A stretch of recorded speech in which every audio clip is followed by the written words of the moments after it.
Alors, on continue à parler de sémantique.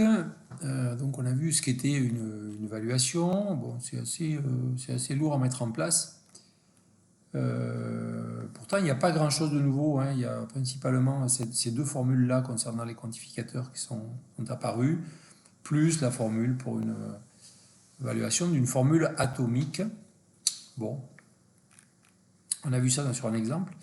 Donc, quelques remarques. Donc, comme je vous l'ai déjà signalé, c'est plus compliqué que pour les propositions parce que le nombre d'évaluations, il est infini, hein. Il y a une infinité d'interprétations. Des environnements, il y en a aussi une infinité, pas toujours, mais en général, il y en a beaucoup. Voilà. Donc, quand on a choisi une interprétation, c'est-à-dire on sait dans quel ensemble on se place, on a défini les fonctions et les prédicats. Quand on a défini un environnement, c'est-à-dire les variables libres, elles ont une valeur particulière. Eh bien, là, ça y est, on a une valuation. Donc, la valuation, de quoi elle dépend en général? De l'interprétation.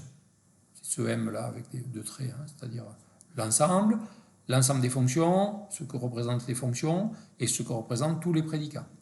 Et ça dépend de l'environnement. Donc, c'est pour ça qu'en général, on va noter une valuation, on pourrait la noter V, indice M, E. Ça veut dire la valuation associée à l'interprétation M et à l'environnement petit e. Bon, alors, s'il n'y a qu'un environnement et s'il n'y a qu'une interprétation, bon, c'est pas la peine de mettre les indices. Mais bon, en toute généralité, il faudrait. Bon. Donc, vous avez compris, hein, quand on a une interprétation, il faut pour commencer par connaître se représentent les constantes, les fonctions, les divers prédicats, et puis connaître l'environnement. Bon, okay. Bon, alors, quelque chose de plus intéressant, le lemme d'indifférence. Alors, le lemme d'indifférence, il vous dit que, finalement, une valuation, VME de F, ça ne dépend que de la valeur prise par les variables libres. Alors, c'est pas difficile, oui, bien sûr, puisque s'il n'y a pas de variable libre, ça veut dire que toutes les variables sont liées par un quantificateur. Et vous avez vu la règle pour les quantificateurs, je la remets, hein, quand vous avez V de pour tout x f, il faut prendre le minimum. Donc, ce n'est pas la peine de connaître la valeur de x, puisque de toute façon, il va falloir faire varier x, il va falloir prendre toutes les valeurs possibles de x pour prendre le minimum, dans un cas, et dans l'autre cas, il va falloir faire varier toutes les variables de x pour garder que le maximum. Donc, l'environnement ne sert à rien, puisqu'il faut prendre toutes les valeurs de x. Donc, ça s'appelle le lemme d'indifférence. Bon, c'est-à-dire que si dans une formule, il n'y a pas de variable libre, ce n'est pas la peine de connaître l'environnement, puisque de toute façon, on ne va pas se servir des valeurs correspondantes, puisqu'il n'y a pas de variable libre. Donc, c'est le corollaire qui est là, hein. Si f est une formule close, la valuation est indépendante de l'environnement. Du coup, on peut noter ça Vm de f. Il n'y aura pas de... Bon, cela étant, on fait des choses qu'on a déjà fait en proposition, c'est-à-dire que on peut introduire de la même manière le symbole là, de double équivalence.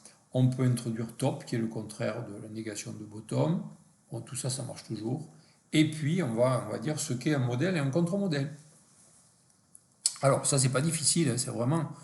Bon, j'ai réécrit les définitions, mais bon, c'est pareil, hein. Une formule, un modèle, c'est une évaluation qui vaut 1. Un contre-modèle, c'est une évaluation qui vaut 0. Bon, très bien. Pour un ensemble de formules, pareil. Un modèle d'un ensemble de formules, c'est une évaluation qui vaut 1. Autrement dit, un modèle pour chacune des formules de l'ensemble H. Par contre, un contre-modèle de H, c'est une évaluation qui vaut 0, donc qui est fausse, c'est quelque chose pour au moins une formule. Pas forcément toutes, mais il suffit qu'il y en ait une formule A de H pour laquelle ça ne marche pas, pour que ça fasse un contre-modèle de H. Bon, et pour la suite, c'est pareil.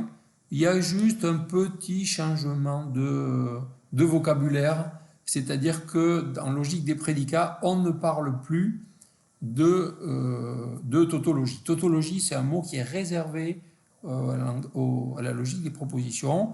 Dans le cas de la logique des prédicats, on dira que la formule est valide. Alors, le fait d'être valide pour une formule.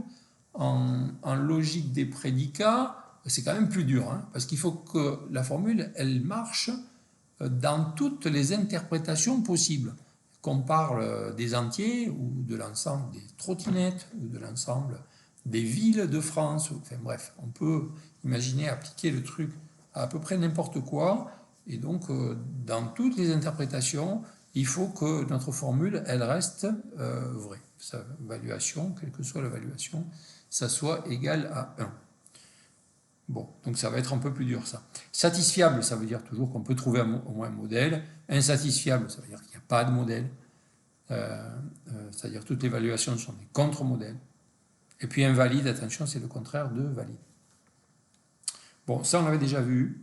Évidemment, on note toujours pareil, hein, ce symbole-là, très vertical et un égal, pour dire que la formule est valide. Donc elle marche tout le temps. Bon, alors juste une petite remarque. Une petite remarque, on vous dit une formule est valide si et seulement si sa clôture universelle est valide. Alors, pourquoi ça? Eh bien, une formule est valide, ça veut dire qu'elle est valable, elle est juste, la valuation, pour toute valuation est un modèle. Donc, on a vu que l'évaluation dépendait des environnements. Donc, ça veut dire que pour tous les environnements, ça marche tout le temps.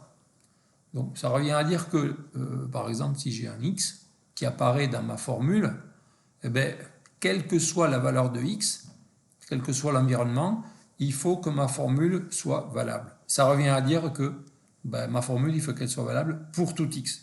Et donc, on dit qu'une formule est valide si et seulement si sa clôture universelle est valide. Ça revient à dire pour tous les environnements de x. Hein, si x est une variable libre. S'il n'y a pas de variable libre, la question ne se pose pas. Et de la même manière, une formule est satisfiable si et seulement si sa clôture existentielle est valide. Ça veut dire que j'ai trouvé au moins un x pour lequel la formule fonctionne. Hein, clôture, et c'est justement là. Hein, satisfiable, ça veut dire que j'ai trouvé ça marche pour au moins une valeur de x. Donc c'est bien la clôture existentielle. Hein. Il existe un x pour lequel la formule est vraie. Donc ça c'est synonyme. Hein. Bon, et puis idem pour un ensemble de formules. Bon, donc ça c'est pareil, vous le regarderez. Attention, tautologie, ça ne marche que dans les propositions. Et enfin, une petite remarque concernant le prédicat d'égalité. Bon, il y a des choses qui sont des axiomes, des formules qui sont valides. Voilà. Alors ça va pas bien loin. Hein. Pour tout x, x égale x. Vous voyez, ça va être dur de réfuter ça.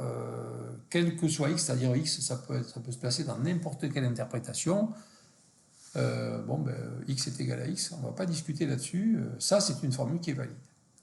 Il y en a une autre, un peu plus intéressante, c'est que pour tout x, pour tout y, si on a R de x, donc R, vous voyez, c'est un prédicat unaire. Si R de x est vrai et que x égale y, alors R de y est vrai. Ben oui, puisque y, c'est le même objet que x. Oui, on n'a pas dit grand-chose quand on a dit ça, mais voilà. Ça, ce sont deux formules qui sont valides dans toute interprétation.